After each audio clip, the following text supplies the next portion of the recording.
Amor aos irmãos, capítulo 7. Novo mandamento vos dou, que vos ameis uns aos outros, assim como eu vos amei, que também vós ameis uns aos outros.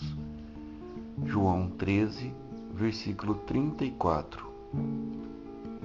O velho mandamento, o menor grau de amor, falava de um amor com limites. Era baseado no amor que sentimos por nós mesmos. Ele ensinava a amar ao próximo desde que isso não implicasse em riscos para nós. Nesse caso, se eu tiver em perigo, o amor que dedico ao meu próximo se acaba. Isso é o mínimo exigido. Naturalmente, nós pensamos que ele exige até demais e o chamamos de máximo. Mas, na verdade, se alguma pessoa da igreja amar-me apenas como a um próximo, devo sentir-me ofendido. Eu não sou seu próximo, sou seu irmão. Não fazemos parte de duas famílias vizinhas, somos da mesma família. Os discípulos podem ter dito: conhecemos os 10 mandamentos, mas qual é esse? Deve ser o 11º. Jesus não estava muito preocupado com o rótulo que lhe dariam, desde que obedecessem. Novo mandamento vos dou, que vos ameis uns aos outros. Isto nós já sabemos, diriam os discípulos. Assim como eu vos amei. Ah, isto é novidade. Que coisa estranha. O velho mandamento determinava: amarás a teu próximo como a ti mesmo. O novo diz: amarás a teu irmão assim como eu te amei. Como foi que Jesus nos amou? Ele nos amou como a si mesmo? Não, ele nos amou mais do que a si mesmo. Ele deu a sua vida por nós. Neste grau de amor, o eu desaparece. Temos que amar, amar, amar, até quando? Até sempre. Mesmo que isto nos custe a vida. Isto não significa dar apenas metade de nosso prato de comida, mas dar o prato todo, e a nós mesmos também. Este é o grau de amor que Jesus determinou para a igreja, a família de Deus. É o amor que deveria imperar em nossa comunidade cristã. Não posso amar meu irmão como a mim mesmo, mesmo porque o ego já não existe. Não sou eu quem vive, mas Jesus. Nós temos dificuldades em nos dar a outrem, não temos? Existe como que uma grande barreira que nos conserva encerrados em nós mesmos. Essa barreira é o egoísmo. Mas ela deve ser derribada, senão nunca modificaremos a igreja. Os pastores de seus púlpitos não podem modificar a estrutura da igreja. Cada um de nós deve modificar a sua própria vida até o momento que tem sido baseado no eu. Estou falando do esqueleto interno de nossa casa, a parte que não se vê, escondida pelas paredes e pelos adornos e tijolos de paramento. Às vezes, fazemos uma porção de modificações em nossas casas, sem mudar sua estrutura interna. Fechamos a janela do cigarro, abrimos a da escola dominical, fechamos a do teatro de comédias e abrimos a do ensaio do coro. Fechamos a janela da bebida alcoólica e abrimos a das ofertas para a igreja. E depois colocamos tapetes novos, cortinas e papel de parede. Mas a estrutura de nossa casa permanece a mesma. Sua configuração ainda é a mesma. O eu. E mais cedo ou mais tarde, os problemas se revelarão novamente.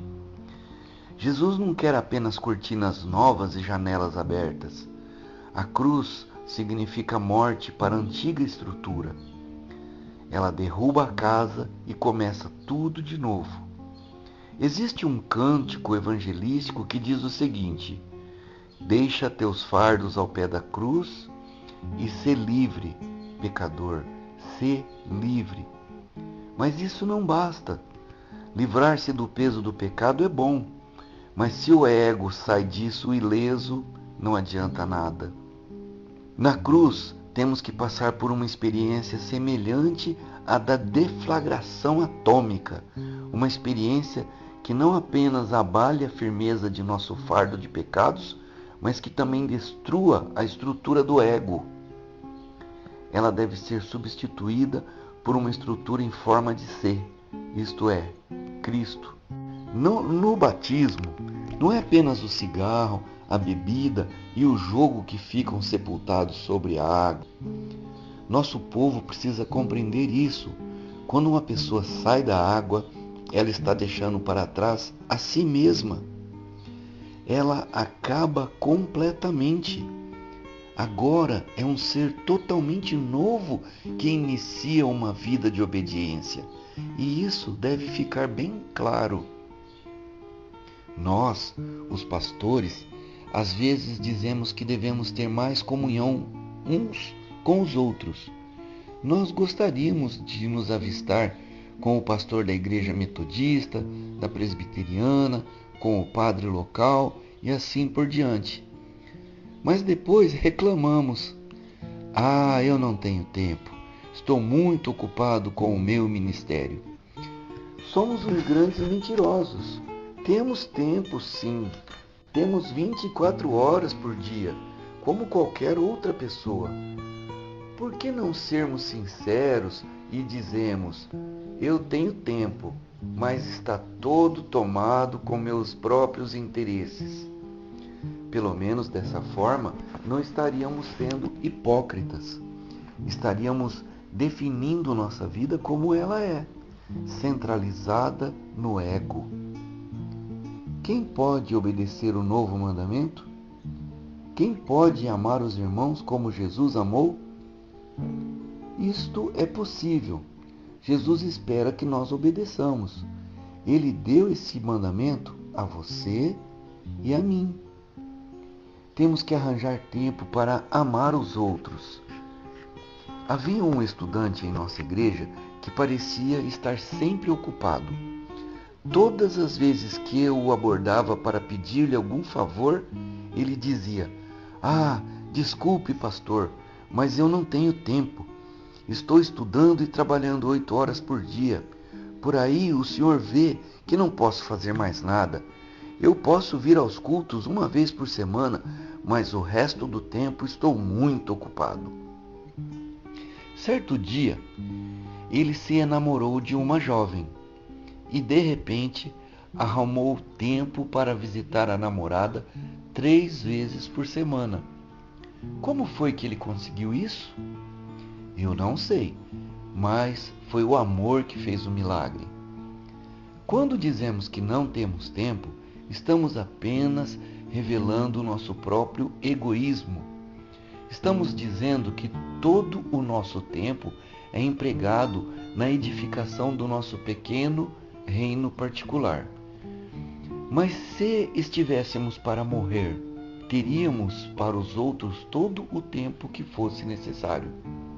Jesus tinha 24 horas por dia para os outros. Não tinha nada a fazer para si mesmo. Por quê? Porque ele carregava uma cruz sobre os ombros e ele disse que seus seguidores tinham que fazer o mesmo. Será que nós sabemos o que significa tomar a cruz? Algumas pessoas creem que a cruz é receber a visita da sogra. Isso não é cruz. Quando um judeu via alguém carregando uma cruz, já sabia o que ia acontecer com aquela pessoa. Ela estava para morrer. Jesus disse para tomarmos nossa cruz e vivermos como mortos. Será que estamos dispostos a fazer isso? Estamos preparados para, a qualquer momento, ver aquela cruz fincada no chão e nós pregados a ela? Se estivermos, não teremos dificuldade alguma em obedecer a este novo mandamento. Todos nós conhecemos o versículo de João 3,16. Mas será que já observamos 1 de João 3,16? Provavelmente não.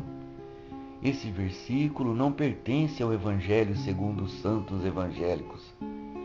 Ele diz o seguinte: nisto conhecemos o amor, em que Cristo deu a sua vida por nós, e devemos dar a nossa vida pelos irmãos. Esse versículo não é encontrado nas caixinhas de promessas. Se fosse, ninguém as compraria. As pessoas que confeccionam tais caixinhas sempre procuram os versículos mais bonitos. Então, os crentes tiram um cartãozinho e dizem: veja só o que o Senhor está me dando hoje. Eu creio que me divertiria bastante se fosse fazer uma dessas caixas, compilando todos os versos que não são sublinhados em nossas Bíblias. Versículos iguais a 1 de João 3,16. Que surpresa não seria? O apóstolo João novamente nos apresenta um teste bem simples. Conhecemos o amor? É fácil saber. Não é necessário possuir o dom de discernimento de espíritos nem nada. Sabemos que basta perguntar a nós mesmos se estamos dispostos a dar a vida por um irmão. Pensemos em uma determinada pessoa de nossa igreja. Será que morreríamos por ela? Alguns amigos, às vezes, chegam-se para mim e dizem: Juan, entreguei minha vida a Deus por sua causa. Se alguma coisa acontecer com você, será o mesmo que acontecer a mim. Portanto, minha vida está em suas mãos. Se você precisar do meu sangue, ele é todo seu. Também minha casa, meu carro e tudo. Este é o tipo de amor de que fala o novo mandamento. Deus irá possuir uma nova comunidade. Estão começando a acontecer na igreja alguns fatos de características muito sérias. O mundo, em geral, ainda não tem conhecimento disso, mas os sinais já estão surgindo. Nós vamos nos tornar como uma cidade edificada sobre um monte, um exemplo de comunidade cristã em que todos se amam uns aos outros. E onde é que isso começa? Esse amor deve começar entre aqueles que pregam o amor. De um modo geral, os pastores têm divergido mais entre si, têm estado mais cônscios de suas diferenças do que a congregação. Por isso, precisamos dar o exemplo e criar em cada cidade um congraçamento entre os pastores locais. Nunca conseguiremos levar nosso povo a amar se nós próprios não amarmos. Afinal de contas, nós somos os pastores do rebanho. Todo pastor prega muitos sermões sobre o amor, mas precisamos pôr em prática aquilo que cremos, aquilo que temos pregado. As ovelhas desejam a união, elas estão cansadas de divisões, mas nós, a liderança da igreja, é que constituímos o problema. Temos de ser batizados em amor antes que Jesus volte novamente. Temos que dar o exemplo do amor para o rebanho. Alguns pastores me dizem: eu sei, conheço a doutrina da unidade da igreja. Eu até convidei outros pastores para nos reunirmos. Mandei cartas a todos eles, mas ninguém apareceu. Mas este modo de começar está errado. Os pastores estão saturados de reuniões. Eles se sentem como que intimidados. Se alguém nos apresenta uma moça bonita, não podemos dizer: satisfação em conhecê-la. Venha, vamos nos casar. Primeiro é preciso aprender a amar. Da mesma forma, é preciso que aprendamos a amar outros pastores antes de podermos convidá-los a irem ao cartório para se casarem conosco. Geralmente, nossos encontros não são promovidos com o intuito de estimular a comunhão uns com os outros. Se uma reunião está marcada para as 8 horas, por exemplo, Os pastores chegam ao local às 7h59. Cumprimentam-se formalmente, depois assentam-se e ficam cada um olhando para a nuca que está à sua frente. Quando a reunião é encerrada, eles se despedem e saem. Onde está a comunhão? E a propósito, existe o mesmo problema entre as ovelhas. Os crentes se reúnem e dizem: olá, como vai? Recomendações à sua família. E fazem isso todos os domingos, durante 20 anos, e nunca aprofundam seu conhecimento uns dos outros. Nossa estrutura de cultos ou reuniões não nos permite mais ensejos de confraternização e demonstrações de amor. Alguém já viu um rapaz dizer à namorada: olá, como vai? Como está a sua família? Bom, está na hora de ir para casa. Não. Eles cultivam uma boa camaradagem para que ela cresça. Depois, chega um dia em que eles não podem fazer outra coisa senão casar-se. É isso que deve acontecer com os pastores de cada cidade. Seus espíritos e almas devem ser despertados para amarem uns aos outros, como Jesus nos amou. E é por isso que não podemos começar organizando reuniões. Temos que começar dizendo: Senhor, eu arranjarei tempo para amar 2 ou 3 pastores dessa cidade. Vou escrever seus nomes aqui. Nem mesmo os conheço, já que sou contrário à sua doutrina, mas quero amá-los, pois amar é um mandamento teu. Alguém pode dizer: está certo, irmão, Jesus nos deu o mandamento de amarmos, mas se Deus não nos der esse amor, então não podemos amar. Que esperteza nossa! Deus nos dá uma ordem e nós damos um jeito de reverter a situação de modo que possamos transferir tudo de volta para Ele. Nós pedimos a Deus: Senhor, dá-me amor por este irmão. E nós ficamos pensando que se não amamos, a culpa não é nossa. Deus que não atendeu nossa oração. Ouça-me. Amar é uma ordem. Não precisamos perguntar de onde virá esse amor. Precisamos apenas obedecer o Senhor. Quando nós obedecemos, os fatos ocorrem.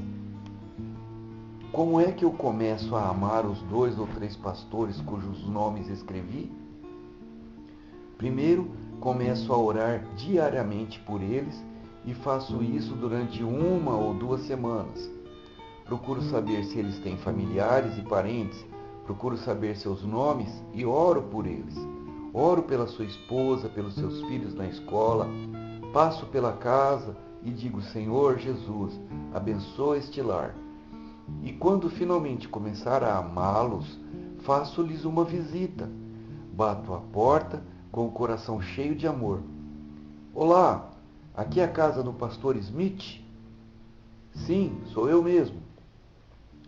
Ah, eu sou o pastor Ortiz, eu vim visitá-lo.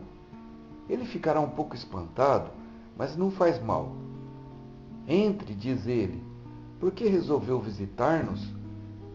Bem, apenas vim fazer-lhe uma visita, irmão. Respondo. É que estou um pouco ocupado hoje, portanto diga o que deseja. Qual o motivo que o trouxe aqui? O motivo é que eu desejava vê-lo. Sei que está muito ocupado, então vou ficar só 5 minutos. Como foram os cultos do domingo passado? Como é que ele pode recusar-se a responder esta pergunta? Ele diz: foi um domingo muito bom, o sermão saiu a contento, o povo gostou e aceitou a mensagem, a oferta foi excelente, quase $2.000. Como vê, estamos indo muito bem. Ah, que bom, comento. O senhor é casado? Sim, tenho 3 filhos, minha esposa está doente. Eu me levanto. Ah, lamento muito, vou retirar-me agora, mas quero orar antes de sair. Graça te damos, Jesus, por este lar, por este irmão, pelos cultos realizados em sua igreja e por sua esposa. Cura-a, Senhor, peço-te, e abençoa-a. Amém. Obrigado, pastor Smith. Adeus. E enquanto aquele pastor fecha a porta, ele murmura consigo mesmo: coitado, acho melhor avisar o seu bispo. Parece que ele anda meio esgotado. Alô, é o bispo? O pastor Ortiz pertence à sua denominação, não é? Sim, ele veio à minha casa hoje. O senhor notou alguma coisa estranha nele nesses últimos dias? Eu acho que ele não está muito bom, não. O senhor sabe, os pastores trabalham tanto que às vezes a mente deles dá um estalo. E por favor, fique de olho nele. Ele veio aqui sem motivo algum. Imagine só. Tá bem, estou certo que vão cuidar dele. Adeus. Na semana seguinte, o pastor Ortiz volta a bater na porta do pastor Smith. Este olha pela janela e diz: "Ih, aí vem aquele maluco outra vez." Felizmente ele demora pouco, então abre a porta. "Bom dia, pastor Ortiz, como vai?" "Muito bem, pastor Smith." "O que deseja?" "Vim apenas visitá-lo." Ele já sabe que terá de convidar-me a entrar. Então eu pergunto: "Como vai a sua esposa?" "Eu e minha esposa oramos por ela durante esta semana toda. Minha esposa pensou em visitá-la, mas não sabíamos se ela poderia receber visitas.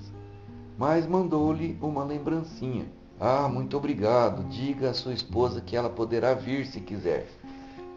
"Como foram os cultos da semana passada?" "Bem, as reuniões foram ótimas."